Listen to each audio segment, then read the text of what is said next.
So good evening, everyone.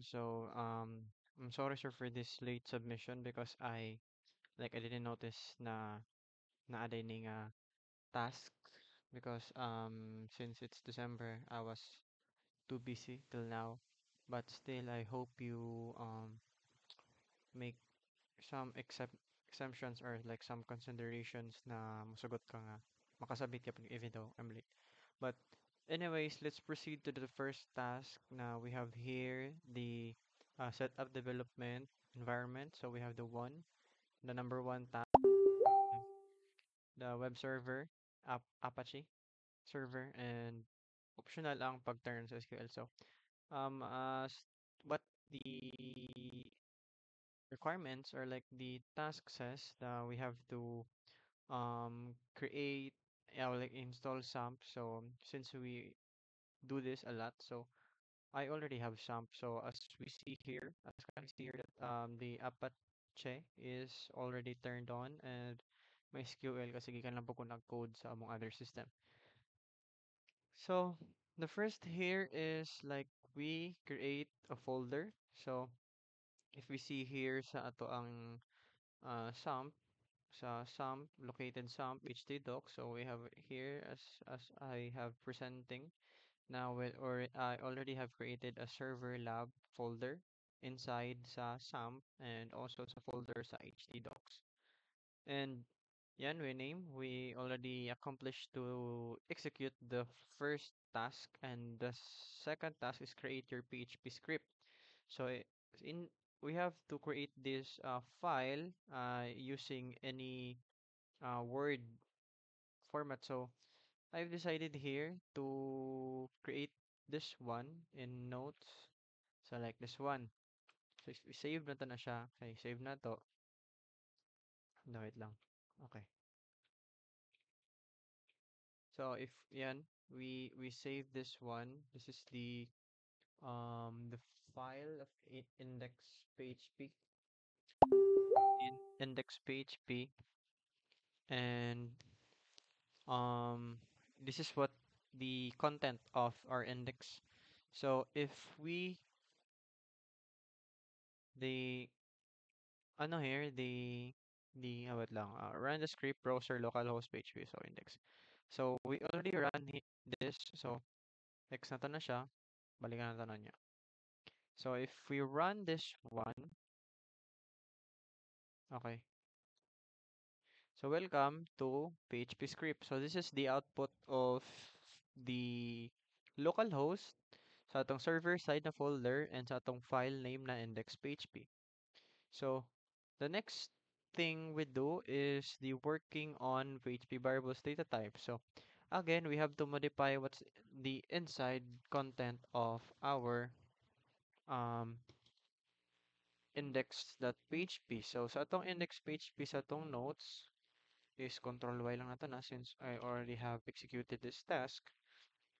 So working on, so we expected that this Maria and this Maria and yung header nga user names, this one will be the header nga dako siya nga text with bold characters kasi this is H1 it along with her name, age, and student status, which is yes or no. So since we already saved this one, okay, double check. Yeah, we already saved this one. So all we have to do is to reload. So yan, as can we see here, the output is user information, and alongside of her name, which is her name is Maria, and her age is 20, and student status is, we see here is it's yes. So the next thing we do is to execute the task force or interaction with client server script. So the next thing we do again here is same sa other task 1 and 2. So sa task 1 and 2, okay, balik na. Control Y, okay. Save natin to. So after nato ni ma-save, i-reload lang nato ni siya. So this message comes from the server. So again, we successfully executed the task 4. So we proceed now sa lab 1, post lab um call this the post-lab reflection questions. So the first question is, what is the key difference between the client server and server-side scripting? So as my observation on the difference between the client-side scripting is runs in the user's browser after the page, okay, after the page ng katong na-reload na to, um, loads, while server-side scripting runs in the web server before sending the page to the browser. So mo to siya, no? As I've said, na the key difference is that nga ang user can see the client side, but the server but okay, na tangklis ko, so but never see server side code, only its output. So those are the difference. So balik ko na ko again, is the key difference daw between the client side scripting and the server side scripting is like kanang ang user can see the client,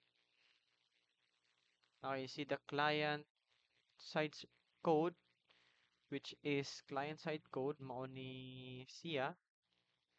Okay, mo ni this the client side code, and then but never see the server side code on only its output. So mao ni siya, only the output.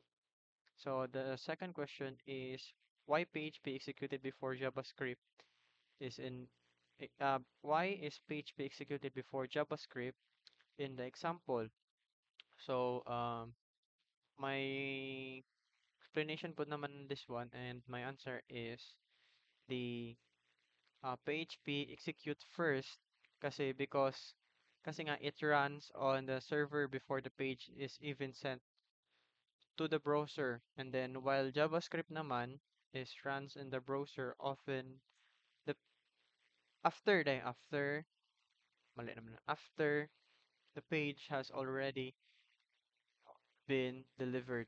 So mo to siya, and then karon naman sa last question is, what if daw, what would happen if Apache, the PHP server is turned off? So let's go back to our ASAMP. What happened daw if we turn off this one? So, balik ko na to dito to sa Maria.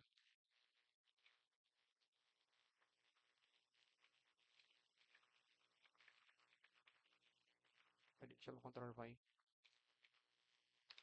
Balik ta sa Maria. Tara na to tong Maria kasi ang Maria ang may papa na output.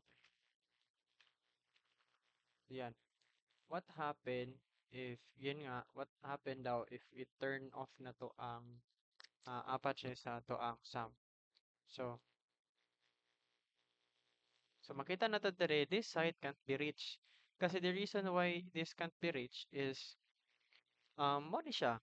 Kasi that's the bridge in order for them to connect and we see output through our local host sa tong SAMP. And then this is the reason, I mean, this is the output kanong if we will turn that this Apache sa tong SAMP off. So, ito po na siyang i-start to balik.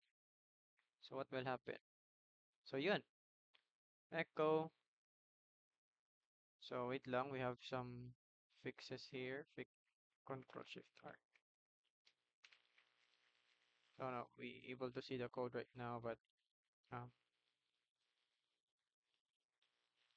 lang.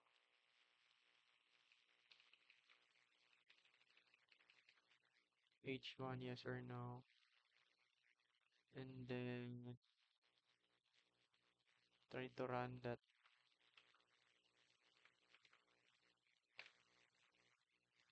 Wait, what it echoes right now? Okay, let's try to PHP